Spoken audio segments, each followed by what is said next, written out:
Ry havako malala ao amin'ny tompo ho aminareo ny fahasoavana sy ny fiadanana avy amin'Andriamanitra ray sy Jesoa Kristy tompontsika. Amen. Ny fiovan'ny antso ny fanompona. Ny fiovan'ny antso ny fanompona, zany no asongadiny mofinainantsika anio. Luka 5:5, ny andininy voalohany hatramin'ny andininy 2:10. Ny fiovan'ny antso ny fanompona. Tena miresaka ny fiovana teo amin'ny antso na ny vocation teo amin'ny Petera ity mofinainantsika anio ity. Asongadin'ity mofinaina ity ny elanelana misy teo amin'ny izay vocation nananany talohany nahazahoany ny hazan-drano maro sy ny fiantsony Jesoa azy tao aorianan'izay.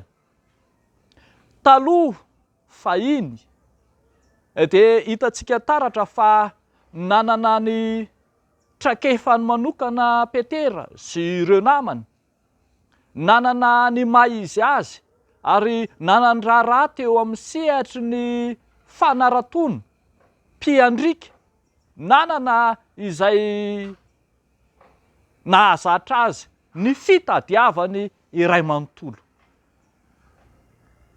Kion-dalana lehibe nampiova izany antso izany. Ny fidiran'i Jesoa teo amin'ny fiainany. Jesoa tonga tao anaty sambo keliny, tao anatin'ilay fitoeram-piasany, tao amin'ilay nahazatra azy. Tonga nitondra fampianarana. Ary zava-dehibe eto ny nanekeny Simona Petera io hanolotra ny sambo keliny, ny fitediavany ho toeram-pampianarana, toerana nitondran'i Jesoa hafatra ho an'ny vahoaka izay mila vonjy. Ary tao anatin'izany nandray hafatra izany Petera. Vokany, nahazo hazan-drano marobe izy rehefa nanaiky nandray ny baikon'i Jesoa hoe arotsay amin'ny lalina ny aratonao. Na dia tsy mifanaraka amin'ny izay nahazatra azy ary, ny androtsaka ny arato, ny andro efa mazava, fa noho ny amin'ny tenin'i Jesoa dia narotsany ihany izany. Ary hitantsika eto fa tsy tonga mpanarato trondro maro be fotsiny izy, fa nitenenin'i Jesoa mihitsy fa niova mihitsy ny vokasioany. Tonga mpanarato olona izy, ary dia indro nahafohy ny sambo keliny izy, ilay toeram-pitediavany teo aloha, tonga nanaraka an' Jesoa. Ry havako malala ao amin'ny tompo, ny antson'Andriamanitra dia mifototra sy miivo ao amin'i Jesoa Kristy irery ihany. Izay rehetra milaza sy lazaina fa n'antson'Andriamanitra dia tsy maintsy miivo ao amin'io Jesoa Kristy io ihany. Ny faneken'ny olona iray idiran'i Jesoa ny antsipirian'ny fiainany, idiran'i Jesoa ny toeram-piasany, idiran'i Jesoa ny antso izay maha izy azy, no manova ny tantara eo amin'ny fiainana. Zay le hoe filazany tsara manova ny tantara. Ny filazany tsara an' Jesoa niditra teo amin'ny tantaran'ny Petera no nanova azy mpanarato trondro, mpanarato hazan-drano ho tonga mpanarato olona.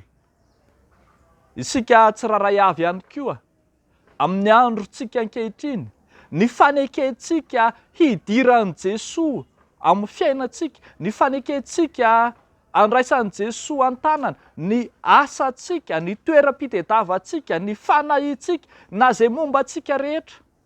Ny fanekentsika andray ny fampianaran'i Jesoa, ny fanomezantsika anjara toerana lehibe ny fampianarana, ny tenin'Andriamanitra, ny fandraisantsika ny baikon'i Jesoa no manova ny antsontsika. Indraindray ry havako malala, misy olona diso vocation, tsy fantany ny antom-pisiny marina fa mandeha mirona makany amin'izay ironany maro fotsiny izy.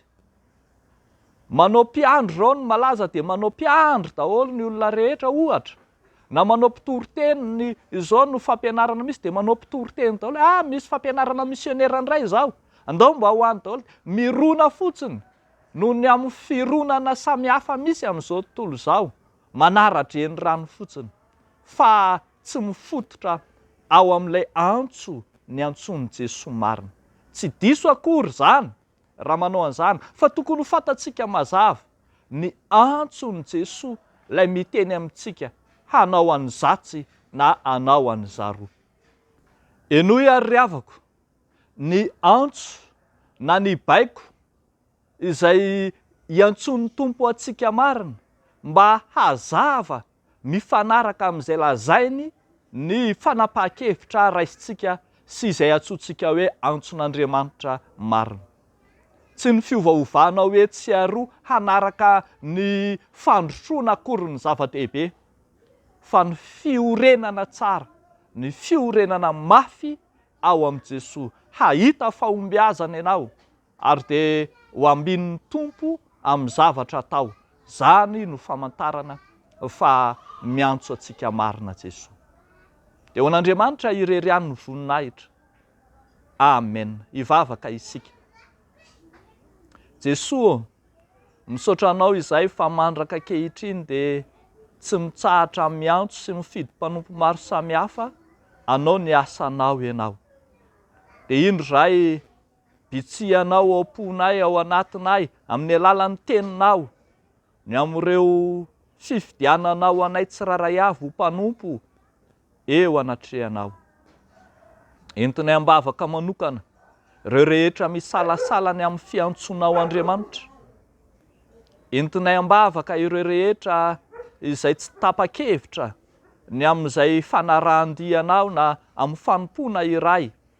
Entinay ambavaka mba ny fanahinao masina no hialoha sy hanazava ny safidy sy ny antso ho amin'izy ireny tsiraray avy. Amin'ity anio ity, mivavaka ho an'ny fiangonanao zahay, amin'ny asan'ny fiangonanao, amin'ny fampandrosoana ny fiangonanao, amin'ny fitoriana ny filazan'ny tsara izay ataon'ny fiangonanao. Dia amin'ny anaran'i Jesosy nanaovanay sy angatanay izany mivavaka izany. Misaotra Andriamanitra. Amen.